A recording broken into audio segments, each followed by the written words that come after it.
The spirit consciousness की दुनिया में आपका स्वागत है। आज हम शुरुआत करने जा रहे हैं एक नए मॉड्यूल की, मॉड्यूल 6। इसमें हम सीखेंगे अनुप्रयोग, हीलिंग, मेस्मरिज्म और शील्ड्स, जो कि अध्याय 17, 18 और 19 में कवर किए गए हैं। आज हम शुरुआत करेंगे अध्याय 17 हीलिंग के साथ। इस अध्याय की रूपरेखा कुछ इस प्रकार होगी। सबसे पहले हम सीखेंगे हीलिंग के मुख्य सिद्धांत, व्यापक कदम और प्रकार, चेतावनी, विभिन्न शरीरों का परस्पर संबंध और फिजिकल स्वास्थ्य पर प्रभाव।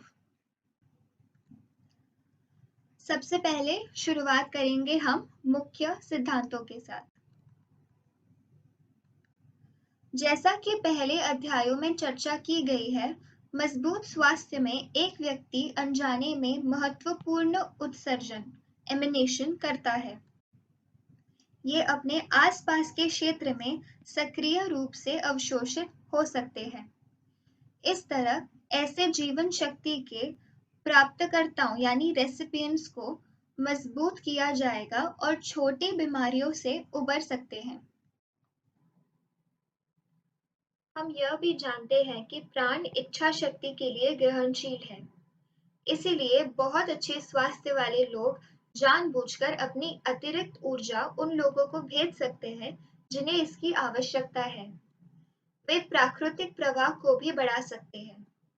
इस प्रकार रोगी को ठीक होने के लिए काफी सहायता मिलती है जहां स्प्लीन ठीक से काम नहीं कर रहा है। हीलर द्वारा दिया गया प्राण सुनिश्चित करता है कि शरीर के पास पर्याप्त मात्रा में प्राण हो जब तक कि वह अपना प्राण पैदा करने में सक्षम न हो। हीलिंग को पूर्वोक्त तकनीकों के माध्यम से प्रशासित करना आसान है। हालांकि एक कुशल हीलर या एक क्लेयरवॉयंट इसे और अधिक प्रभावी बनाने के लिए तकनीकों पर सुधार कर सकता है। सुधार का एक उदाहरण नीचे दिया गया है, जिसमें शरीर रचना विज्ञान यानी एनाटॉमी और शरीर क्रिया विज्ञान यानी फिजियोलॉजी का ज्ञान आवश्यक है। हीलर अस्वास्थ्य अंग की मेंटल तस्वीर बना सकता है और अच्छे स्वास्थ्य में अंग की तस्वीर बना सकता है। मजबूत विचार की शक्ति के साथ एथरिक पदार्थ आवश्यक संरचना में आकार लेगा। यह प्रकृति को इसके चारों ओर नए ऊतकों को विकसित करने में सक्षम बनाता है। इस प्रकार यह पुनः प्राप्ति यानी रिकवरी की प्रक्रिया को शुरू कर देता है। इसके आगे एक सुधार इस प्रकार है: मेंटल पदार्थ में अंग का निर्माण करे, इसके बाद एस्ट्रल पदार्थ का निर्माण करे और इसे एथरिक पदार्थ से सघन करे।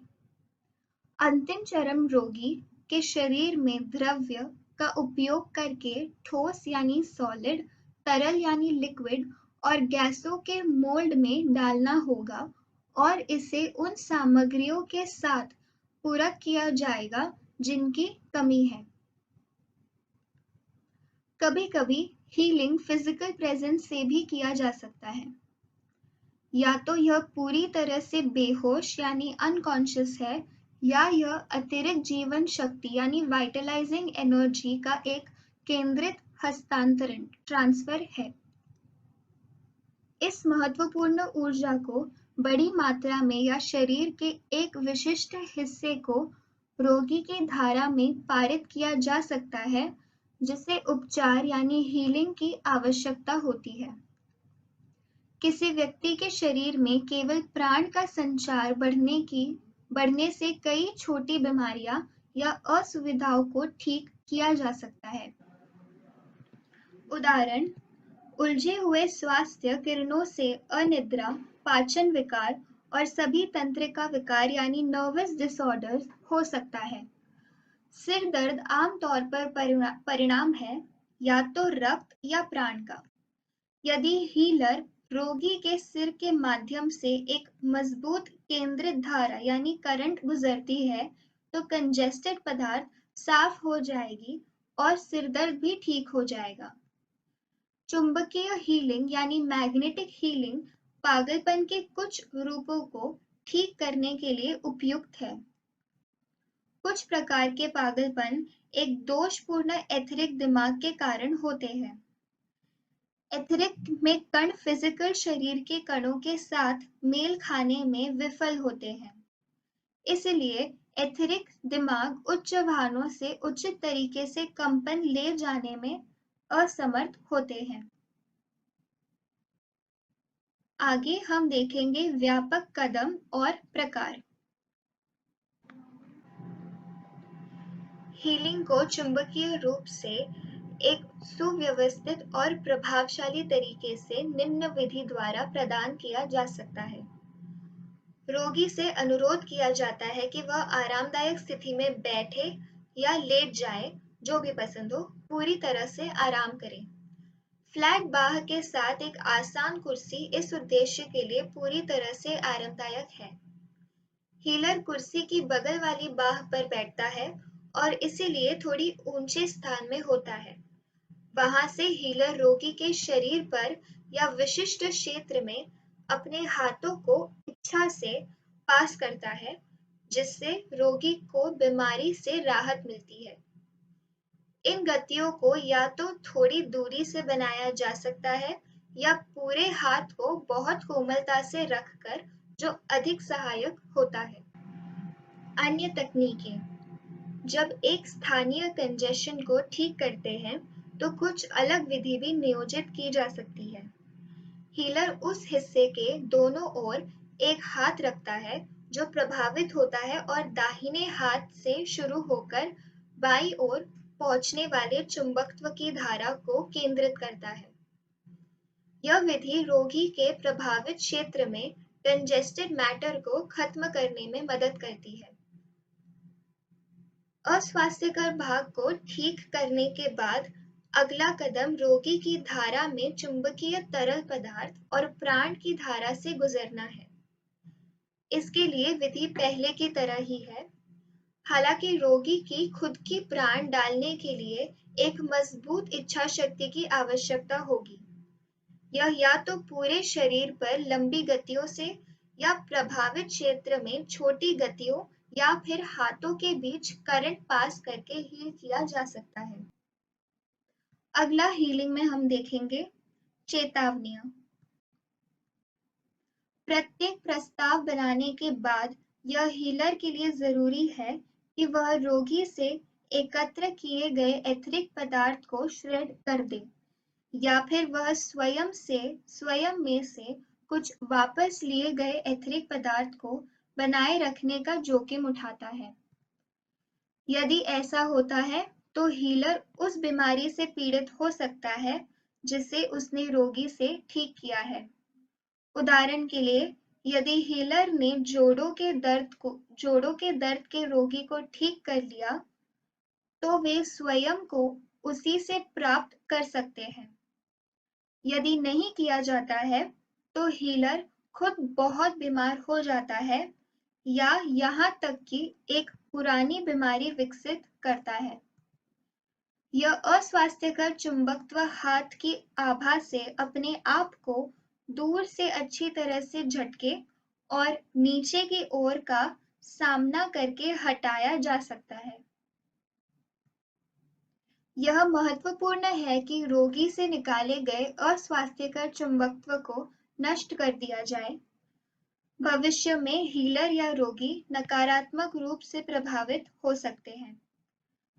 यह पानी के एक कटोरे में अस्वास्थ्यकर चुंबकत्व को दूर फेंकने और फिर पानी को निकालने से प्राप्त किया जा सकता है। इस प्रक्रिया को पानी में अच्छी तरह से हाथ धोने और फिर उपचार के सकारात्मक या उपचार वाले हिस्से की ओर अग्रसर उचित है।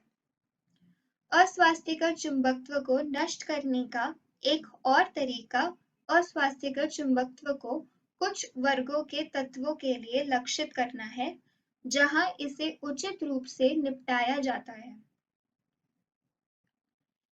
इसके लिए जरूरी है कि हीलर खुद को बिल्कुल स्वस्थ रखे, क्योंकि इस बात की संभावना है कि उपचारकर्ता रोगी में अपने स्वयं के कुछ अस्वास्थ्यकर चुंबकत्व को स्थानांतरित कर सकता है।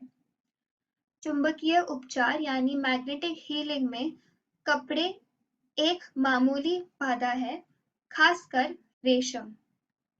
इसलिए यह सिफारिश की जाती है कि स्थिति के अनुसार रोगी को न्यूनतम कपड़े पहनाए जाएं।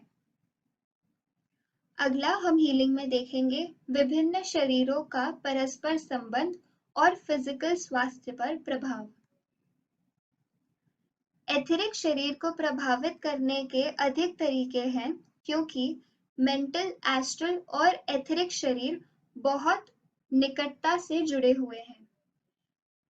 3 शरीरों में से कोई भी 2 शरीर तीसरे को प्रभावित कर सकता है।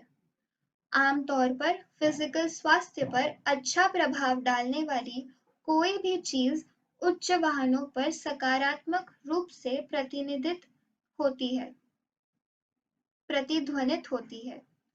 लंबे समय तक बिना किसी गतिविधि के कारण गतिहीन मांसपेशियों का शोष यानी एट्रोफी होने लगता है और एक एथेरिक स्तर पर चुंबकत्व की भीड़ का कारण बनता है। इस प्रकार एथेरिक शरीर को प्रतिकूल रूप से प्रभावित भी करता है। एक कमजोर एथेरिक डबल कीटाणुओं, संक्रमणों और आदि के लिए अति संवेदनशील हो जाता है।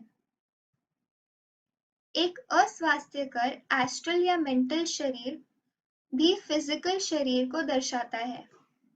यदि कोई व्यक्ति एस्ट्रल शरीर को मामूली मुद्दों, तुच्छ क्रोध आदि पर अपनी ताकत बर्बाद करने देता है, तो यह उनके आसपास के संवेदनशील लोगों के एस्ट्रल शरीर पर अवांछनीय प्रभाव उत्पन्न करता है।